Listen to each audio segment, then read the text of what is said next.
সুপ্রভাত, কেমন আছো? আজকে একটা জিনিস দেখাই তোমাদের। বাগানের কত বড় সবজি দেখো।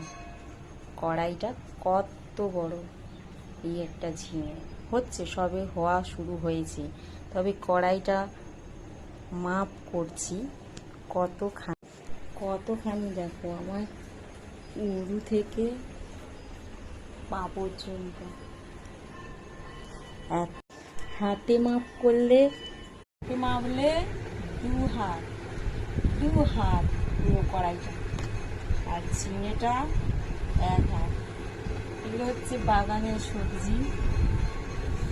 একটা স্ক্রিনশট ছিল না, এটা হচ্ছে বাগানের সবজি। দেখো কতখানি হাইট, আর এখন পরে হাইটটা দেখেছো, এক কমে